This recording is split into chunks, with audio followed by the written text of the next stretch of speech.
Ang sama ng loob ng babaeng ito. Pag hindi makuha, sisirain na lang. Dahil inagaw ni Lu Yuan ang lalaking mahal niya ng mahigit 10 taon. Kaya naman galit na galit siya kay Lu Yuan. Gagawin niya ang lahat. Magbabayad siya ng tao para sirain si Lu. Siguraduhing madaming kuha ng mukha niya. Kailangan ko ng malinaw na litrato ng mukha niya. Gusto ko siya. Sisirain ko ang kanyang reputasyon. Samantala si Jiang Chengyi ay nag-aalala pa rin sa pagkuha kay Lu Yuan pabalik at sakto namang nag-text si Lu sa kanya. Ang pinakamaswerteng bagay sa isang tao ay kapag iniisip mo siya, iniisip ka rin niya. Kanya-kanyang salita lang sila. Hindi nila napag-usapan ang dapat pag-usapan. Sine-save ang mensahe tapos binubura. Binubura tapos sine-save ulit. Buti na lang at sa huli ay sabay silang nag-set ng dinner date sa weekend.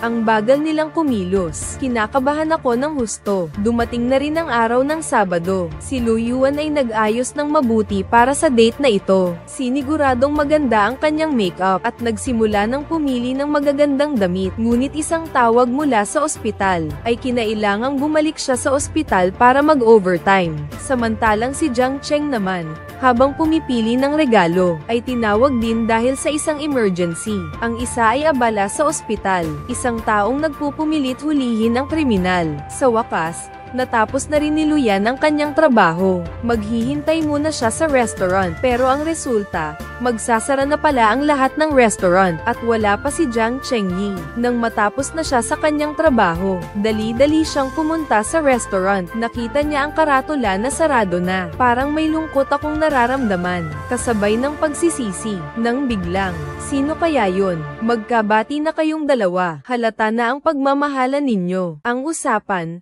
tanghalian. Naging handaan na lang sa gabi. Magkaiba ang responsibilidad nilang dalawa. Kung sakaling magpakasal sila, baka isang buwan ay ilang beses lang silang magkita. Mabuti na lang at naging matagumpay ang date na ito. Umuwi si Lu Yuan gaya ng dati pagkatapos ng trabaho. Hindi niya napansin na may taong nakasunod sa kanya. Isang gabi, sa wakas ay nakahanap ng tiyempo ang sumusunod. Nahuli na niya ang pagkakataon. Nabangga si Lu. Si Jiang Chengyi nakausap niya sa telepono. Matagal na walang sumasagot. Alam na niyang may nangyari. Agad siyang pumunta para tumulong. Nang makarating siya, nakita lang niya ang nakahandusay na bisikleta sa gilid ng daan. Agad siyang naghanap sa paligid. Habang tinatawag ang pangalan ni Lu Yuan, si Lu na nagtatago ay magsasalita na sana. Ngunit bigla siyang hinayla ng sumusunod sa kanya, at agad na binigyan ng pampatulog. Pagkatapos, hinubad ng lalaki ang damit ni Luma, at sunod-sunod na kinuha na ng litrato. Nang makita ng stalker na maganda si Lu, nang magtangkang gumawa pa ng masama, ay dumating naman si Jiang Cheng, at itinulak ang tao, at agad silang nagsuntukan. Ngunit natamba ang estante at tumama kay Lu. Walang pag-aalinlangan na tumakbo si Jiang Cheng, at iniharang ang sarili. Samantala, nakataas ang stalker. Iniayos ni Jiang Chengyi ang damit ni Lu. Narinig niyang may binanggit itong Ether habang nagsasalita ng may kalituhan. Sa oras na iyon, wala na siyang inisip pa. Dinala niya agad ito sa ospital. Nakasalubong niya si Kuya Wenpeng na naghahanap kay Lu Yuan. Mabuti na lang at wala namang malubhang nangyari kay Lu Yuan.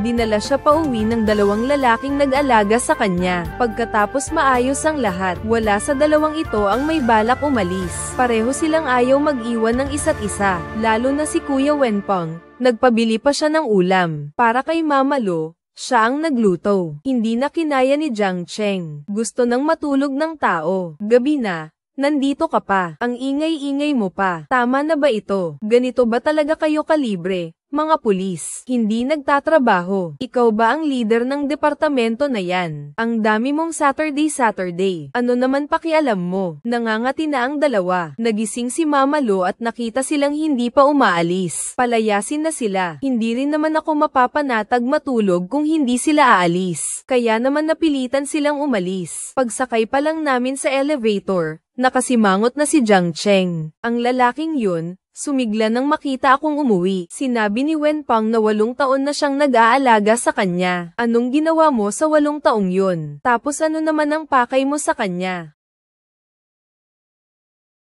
Yun nga ang ibig mong sabihin. Nasabi na sa iba.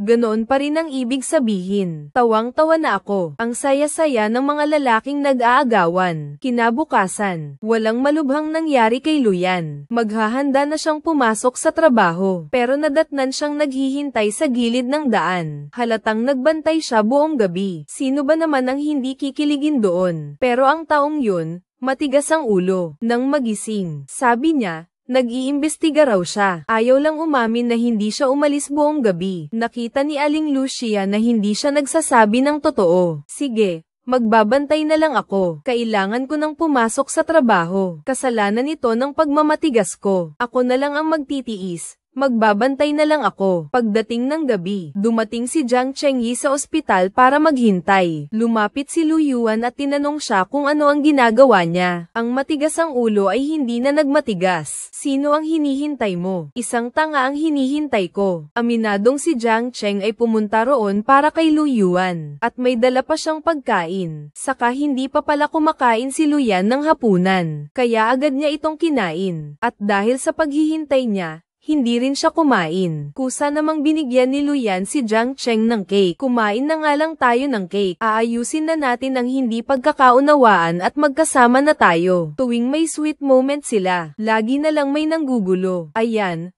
Tumawag ang team kay Jiang Chengyi, at kailangan na naman niyang magmadaling bumalik sa team. Nang makaalis na ang tao, agad na napangiti si Luyan. Parang si Jiang Cheng lang ang nakakapagpasaya sa kanya. Samantalang si Jiang Cheng naman, ay may kasama ng nakahanap sa kinaroroonan ng stalker. Sayang nga lang, nang makarating sila, wala na ang tao. Parang bula na nawala. Kinabukasan, nagising ang stalker sa isang maliit na motel. Pagbukas niya ng kanyang cellphone, may nakita siyang imbitasyon mula sa isang magandang babae na makipagkita sa kanya. Nakita niyang maganda ang itsura ng babae. Agad siyang pumayag. Nakarating na sila sa restaurant. Hindi pa rin siya tumitigil sa pagkuha ng litrato. Pagkatapos, umupo sa tabi niya ang magandang babae. Tapos, tinawag siya ng babae gamit ang pangalan niya, Wang Qiang.